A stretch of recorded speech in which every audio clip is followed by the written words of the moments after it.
જય શ્રી કૃષ્ણ મિત્રો, આજે આપણે ફ્રીજમાંથી લઈ લીધો હતો મોરૈયો અને આ મોરૈયાનું આજે આપણે મસ્ત મજાનું એક એવું ખાવાનું બનાવવાના છીએ કે તમે જો વ્રત રાખેલા હશે તો પણ તમે ખાઈ શકશો।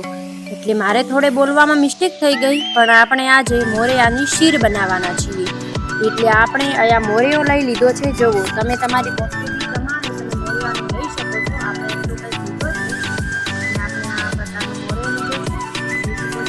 અને આપણા પાસે રેસીપી ચાલુ કરતા પહેલા મકાયા પડ્યા છે જોવો।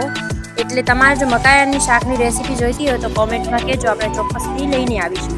તો આટલો આપણે મોરૈયો લઈ લીધો છે ને હવે આને આપણે 2 થી 3 પાણીએ સારી રીતે ધોઈ દઈશું, જેથી આમાં પેકેટમાં હોય એટલે વાંધો ના હોય, કચરો બીજો તો ના હોય, પણ તોય આપણે ધોઈ દેવો સારો।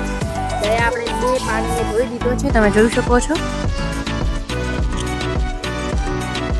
અને કોણે કોણે વ્રત રાખ્યા છે એ પણ કોમેન્ટમાં કહેવાનું ના ભૂલતા। અને આમાં મીઠું નહીં નાખવાનું, એટલે તમે વ્રતમાં હશો, શ્રાવણ મહિનો ચાલે છે એટલે વ્રત તો હશે જ, એટલે એમાં ખાઈ શકો છો।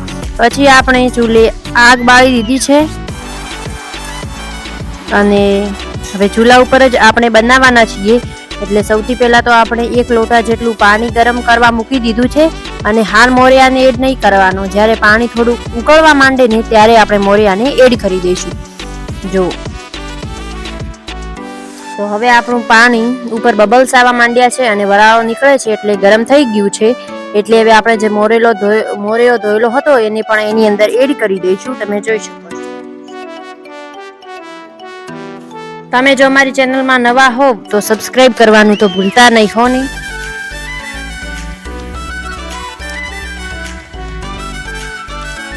આગ પાછી આપણે થોડીક વાર રોજમાં જાય, કેમ કે ચોમાસાની સિઝન છે એટલે બળીતા પણ ભીના હોય એટલા માટે। એટલે આગ આપણી સરખી બળે તો મોરૈયો પણ આપણો બહુ જ મસ્ત બનવાનો છે।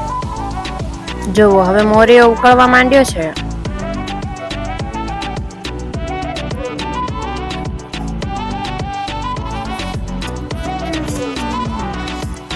હવે આપણે 5 થી 6 મિનિટ પછી જોઈશું તો આપણો મોરૈયો બિલકુલ પાકીને થઈ ગયો છે તૈયાર। જોવો મસ્ત મજાનો પાકી ગયો છે, એકદમ ફૂલી ગયો છે। જો ક્વોન્ટિટી કેટલી થઈ ગઈ છે। તો આને સૌથી પહેલાં તો આપણે એકવાર હલાવીશું। જોવો તો હવે આ ઠીક થઈ ગયો છે। હવે એમાં આપણે દૂધ નામીશું અને આખું દૂધ છે એટલે પાણી વગરનું દૂધ છે, એટલે બહુ જ ખાવામાં મીઠાશવાળું લાગશે, કેમ કે આમાં કંઈ મીઠું બીજું નાખાય ના વ્રતમાં। એટલે તમે ખાંડ નાખવી હોય તો નાખી શકો છો, તમે બીજું દ્રાક્ષ બીજી નાખવી હોય એ પણ નાખી શકો છો।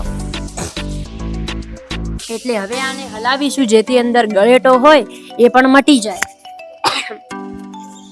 આપણે બળીતામ થોડા વધારે આગ થઈ ગઈ હતી એટલે બહાર કાઢી નાખ્યા છે અને અહીંયા આપણે મોરૈયાની સારી રીતે હલાવી દઈશું। પહેલા આને જે ગળેટ હોય એ ભાંગી દઈશું, જેથી કરીને એ બધું સ્ટ્રક્ચર છે એનું એક જેવું થઈ જાય। જો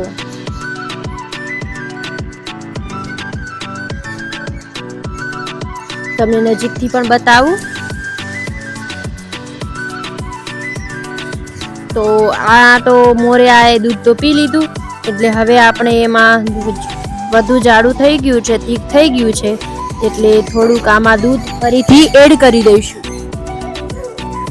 તમારે અંદર દ્રાક્ષ નાખવી હોય તો તમે નાખી શકો છો। જુઓ ફરીથી આપણે થોડું દૂધ એડ કરી દીધું છે, જેથી આનું સ્ટ્રક્ચર એક જેવું અને ઘણું ઠીકે નહીં અને ઘણું પાતળું નહીં, બરાબરનું થઈ જાય। જુઓ તમે જોઈ શકો છો। થોડું આને ઉકળવા દેવાનું છે, જો એના ભાટ હશે તો પણ તે ઉકળી જશે। તો આપણી ખીર હવે બનવામાં થોડીક જ વાર છે। જુઓ જો ચેનલમાં નવા હો તો સબસ્ક્રાઇબ કરવાનું ભૂલતા નહીં અને તમારા ફ્રેન્ડ્સ અને ફેમિલીમાં પણ શેર કરી દેજો। જુઓ હવે આપણે તોલડીને ભોય ઉતારી દીધી છે નીચે, એટલે તમે જોઈ શકો છો કે કેવી આપણી ખીર બહુ જ મસ્ત મજાની તૈયાર થઈ ગઈ છે। અને કોમેન્ટમાં કહેવાનું ના ભૂલતા કે તમે શીર કહો છો અથવા કે ખીર કહો છો। તો હવે હું તમને વાટકીમાં પીરસીને પણ બતાવું છું। જુઓ છે ને બાકી મસ્ત મજાની આપણી ખીર બનીને તૈયાર। કોની આ ખીર ફેવરેટ છે મોરૈયાની એ કોમેન્ટમાં કહેજો। તો આપણે મળીશું આવા જ નવા વિડીયો સાથે। હું તમને ટેસ્ટ કરીને પણ બતાવી દઉં આમાં તમે સિંધુ નમક આવે છે ને એ નાખવું હોય ને તો નાખી શકો છો. બહુ જ મસ્ત બની છે. મળીએ નવા વિડીયો સાથે. જય શ્રી કૃષ્ણ. લાઈક, શેર અને સબસ્ક્રાઇબ. રાધે.